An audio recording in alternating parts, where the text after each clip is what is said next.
It was just after 11 p.m. when my phone buzzed with a voicemail. I was half asleep, scrolling in bed, when the screen lit up. It was from Emily, my girlfriend. That didn't make sense. She had left my place an hour earlier. She always texted when she got home. This wasn't a text. It was a voicemail. I hadn't even heard the phone ring. I sat up and hit play. At first it was static. Then her voice came through. Shaky, almost whispering. "Hey, I think someone's following me. I've tried changing lanes, slowing down, turning off a few times, but they won't stop. I'm heading toward the highway now. If I don't make it home, I love you." Then silence. For a second, I thought that was it. But just before the message ended, I heard a sound behind her voice. Low, unnatural breathing. It was raspy, like something with lungs that didn't quite work. And then a second voice, barely audible. "Don't hang up." The message ended. My stomach dropped. I called her immediately. No answer. That's when the second notification came in. A news alert. Crash on Highway 9. Single car incident, 1 fatality. The timestamp was 10:57 p.m.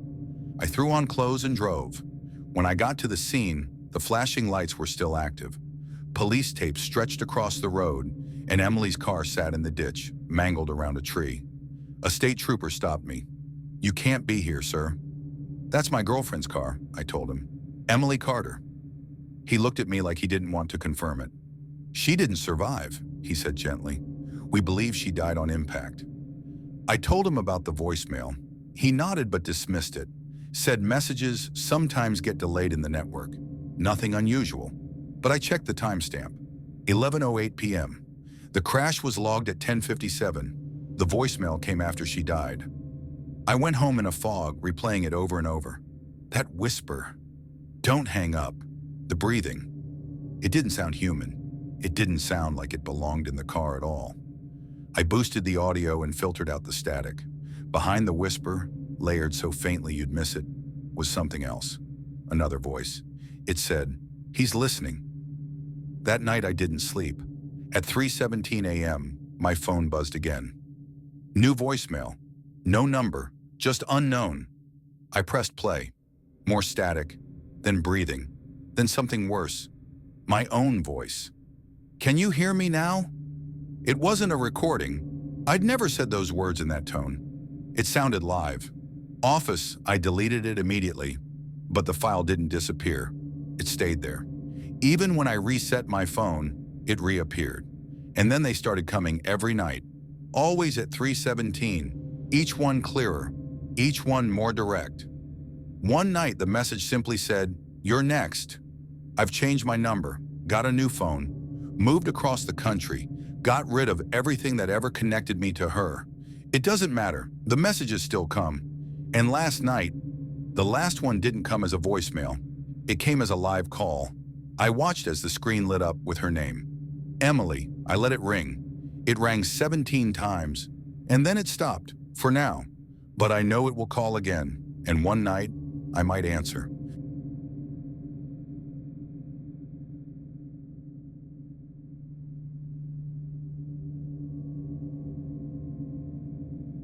For almost a month, I passed the same man sitting at the bus stop across from my apartment.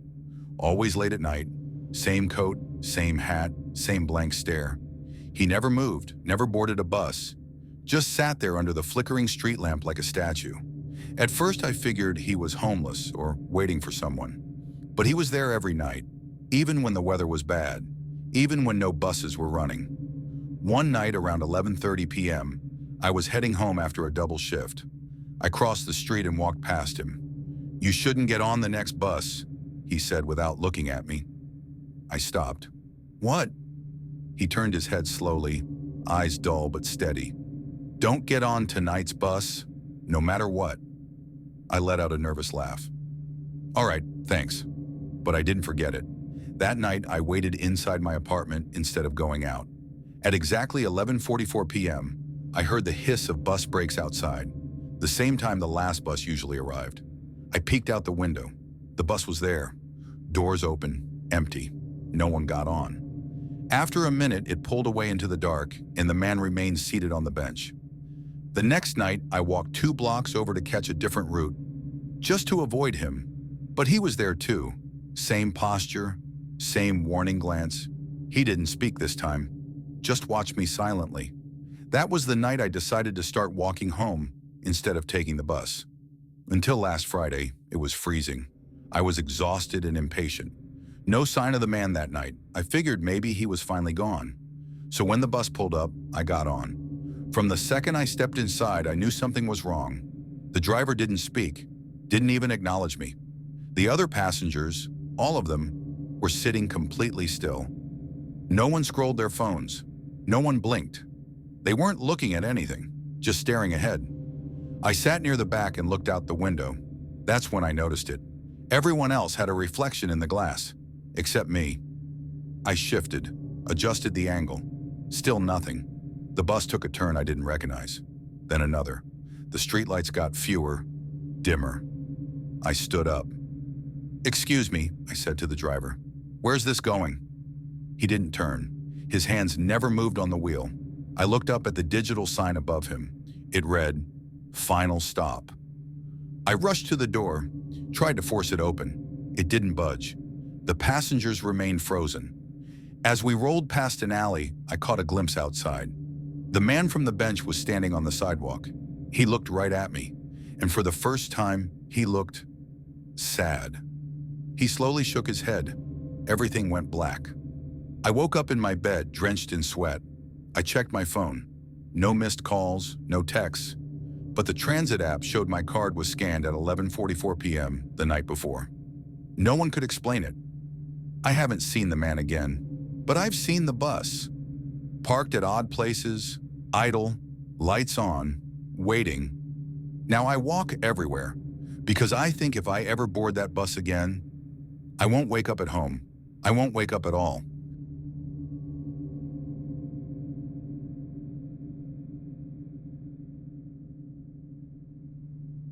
I was 16 when I started noticing something strange about the shed in Mr. Sallow's backyard.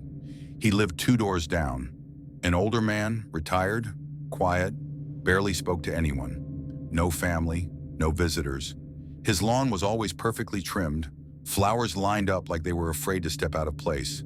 But it was the shed that stood out. A squat, windowless structure tucked in the corner of his yard, always locked with a thick chain and a heavy padlock. No windows, no vents, just sealed wood.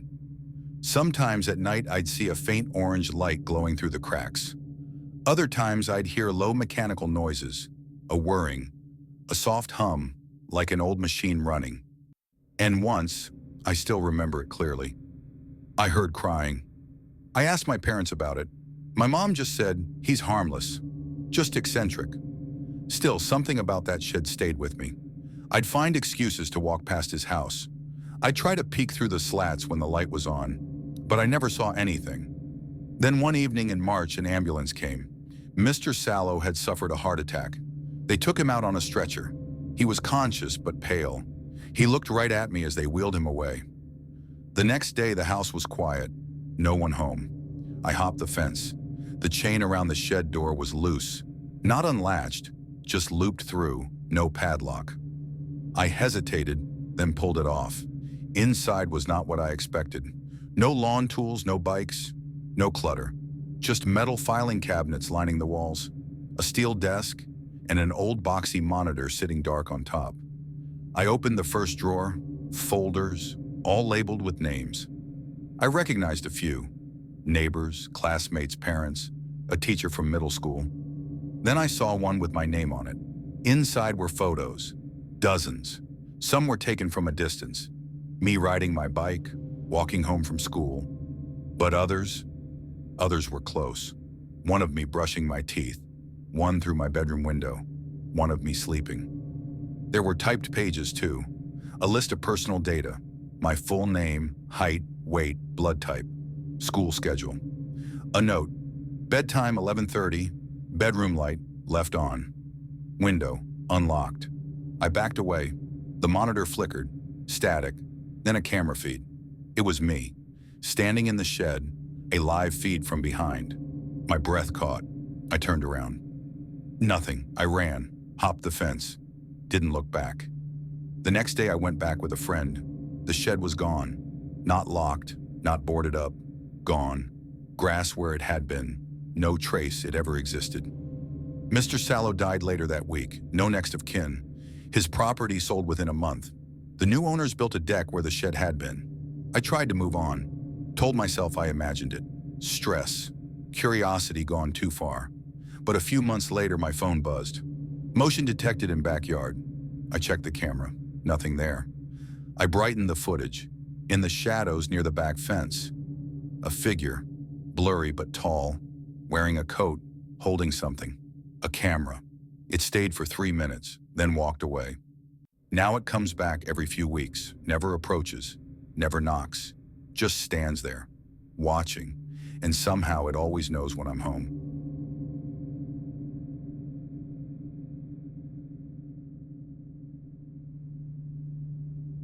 It was close to 2 a.m. when I left the party. The streets were empty, the night unusually still.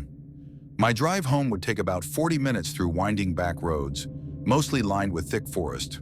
On the edge of town, I stopped at a nearly deserted gas station. One flickering light buzzed overhead, casting long shadows across the cracked asphalt. Inside, the air smelled faintly of dust and old coffee. The clerk sat slouched behind the counter, filling in a crossword. He barely glanced up as I paid for gas and a cup of coffee. "You're heading west?" he asked suddenly. I froze mid-step. "Yeah, why?" His pen hovered over the paper. "Don't take Miller Road." I frowned. "That's the shortcut." He met my eyes, his voice flat. "Not tonight. Go around." Something in his tone made me hesitate, but 15 minutes was 15 minutes. I forced a polite smile. "Thanks for the tip." Outside, I hesitated at the intersection. The long way meant empty highways. Miller Road meant a quick, dark drive through the woods. I took the turn toward the woods. Almost immediately, the trees closed in on both sides. My headlights illuminated little more than the narrow ribbon of asphalt ahead. No streetlights, no signs of life. About 5 minutes in, I saw a shape at the roadside. Tall, still, human. As my headlights swept over it, I realized it was facing the road, watching. I slowed, but in that blink between shadows, it vanished. Another mile on, something darted across the road. Not an animal, a person. My heart pounded as I slammed the brakes. The road ahead was empty. My rear view mirror showed nothing but darkness. That's when I noticed the sign. Cedar Hollow, 2 miles. 2 minutes later, the same sign appeared. Then again. My skin prickled. I hadn't turned, hadn't circled back, but it was like the road was looping. I pressed the accelerator. My knuckles were white on the steering wheel. Then, without realizing how, I was home. My car sat in the driveway, engine off, as if I'd been parked for hours. I walked inside. The house was quiet, my parents sitting in the kitchen with cups of coffee. Relief flooded me, but their expressions shifted to confusion. "Can we help you?" my dad asked slowly. I laughed nervously. "It's me." My mom glanced at him, frowning. "Do we know you?" A chill crept up my spine. I turned toward the hallway mirror and froze. The face looking back wasn't quite mine. The features were the same, but older, sunken, skin pale and lifeless. My clothes were tattered and stained with dirt. Then I saw it. The frame wasn't a mirror at all. It was a headstone. My headstone. Beneath my name was a date of death. Years ago. The reflection smiled faintly as the kitchen dissolved into mist, the walls into darkness. My parents were gone. The only sound was the wind through trees. And then I was back on Miller Road, standing alone in the dark.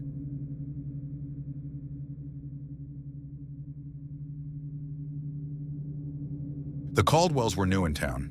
A young couple, quiet, polite, and private. They moved into a pale blue house at the edge of the neighborhood, the kind that looked too perfect. The lawn was cut to an even inch, not a single weed in sight, no curtains on the windows. After a few weeks, they put up a flyer for a babysitter.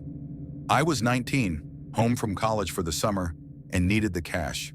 They had one child, Liam, 8 years old, thin and pale with big eyes that always seemed a little sad. He was polite, never loud or fidgety like other kids his age, but he had this habit of staring too long, like he was studying your face. The Caldwells only ever needed me for night shifts. They said their jobs sometimes kept them out late. The first few nights were uneventful. We'd play board games, watch cartoons, and I'd put him to bed by 9. But Liam rarely spoke unless I asked him a direct question, and sometimes his answers didn't sit right. One night, while a cartoon blared in the background, he asked in a quiet voice, "Do you think they'll ever bring my real parents back?" I blinked. "What do you mean?" "They came last month," he said, eyes fixed on the TV. "I saw them put my old ones in the ground." My laugh came out awkward. "Like, you mean they moved away?" He shook his head slowly. "No, they put them in the ground." That night, after tucking him in, I passed the family photo wall in the hallway.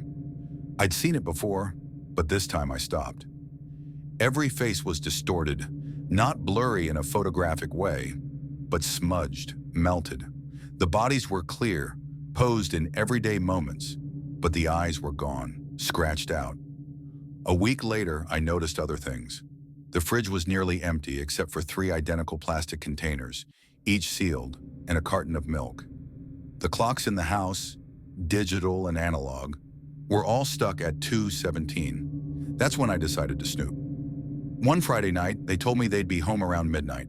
At 10, after Liam was in bed, I crept into the office. The desk drawers were meticulously organized, except for one in the back.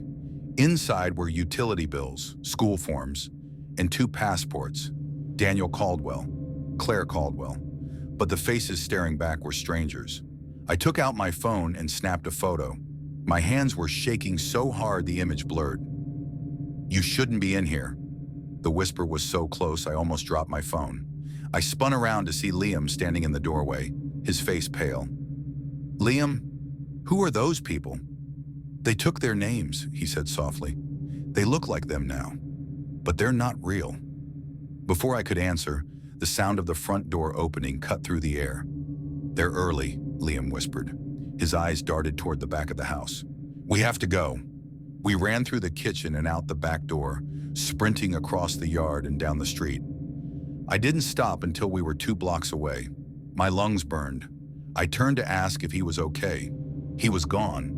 No sound of footsteps, no shadow disappearing around the corner. Just gone. The next morning I went to the police. I showed the officer the passport photo. He typed something into his computer and turned the screen toward me. "That's Daniel Caldwell," he said. "They moved here last month."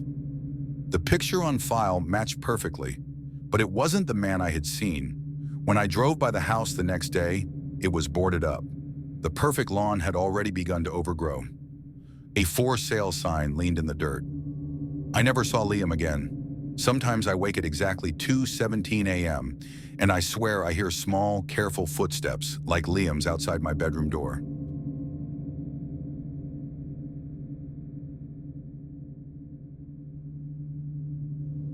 I run a small YouTube channel where I explore abandoned places, hospitals, tunnels, bunkers.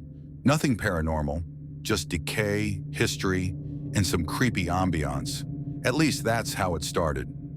A few months ago, I got an anonymous tip about a Cold War-era military bunker buried in the mountains outside a rural town. It wasn't on any map, no signage, just a set of rusted metal doors hidden behind brush and rock, sealed with a dented steel bar. Perfect content, I thought. I came alone. Just my flashlight, my gear, and a GoPro strapped to my chest. The air was colder than it should have been, thick, still. As soon as I stepped inside, the light behind me dimmed, almost like the entrance didn't want to let the outside in. The top level was what I expected. Rotted bunks, moldy emergency kits, graffiti from teenagers. But the deeper I went, the more unnatural things felt. The sound changed. My footsteps echoed strangely, not just delayed but warped. Sometimes louder than they should have been. Sometimes completely silent. Then came the breathing. Not mine. I'd stop walking. The breathing would continue, raspy and low. Sometimes it was right behind me. Other times, it echoed from ahead. I told myself it was pipes, air movement, old ductwork. But I couldn't explain the whispers. They didn't sound like language, more like impressions of thoughts floating and faint. The third level had no graffiti, No signs of people at all. It felt untouched. That's where I found the mirror. Tall, perfectly clean. No dust, no cracks. Standing freely at the end of a hallway. I raised my flashlight. My reflection didn't move. Not at first, then it did. Slowly delayed, like video buffering on bad Wi-Fi. When I raised my hand, it hesitated. When I turned to leave, it kept watching. Then it smiled. I didn't. I ran. The hallway stretched longer than I remembered. My boots slapped the floor, but the sound behind me didn't match. It was faster, heavier, like two sets of footsteps instead of one. At the stairwell, I heard a whisper echo up. "Don't leave yet." It was my voice. I climbed faster. But the stairs didn't end. Floor after floor, looping in impossible ways. The air got colder. My flashlight flickered. My camera went black. When I finally burst through a door, I expected daylight, but I was back in the control room. The mirror was there again. Only this time, my reflection was already in it, waiting, smiling. It lifted its hand and waved. I turned and sprinted until I hit another door. This one rusted and jammed. I kicked it until it opened. I stumbled outside into blinding light. The sun was rising. I checked my phone. 12 missed calls, dozens of messages. The date was 2 weeks later. I had been gone for 14 days. I checked my footage. The files were there. But when I pressed play, something was wrong. The person in the video wasn't me. Same clothes, same voice, same gestures. But the face was wrong, subtly off. The smile lingered too long. The eyes never blinked. It looked at the camera like it knew I'd be watching, and at the very end of the footage, it whispered something I hadn't said. "We're not done yet."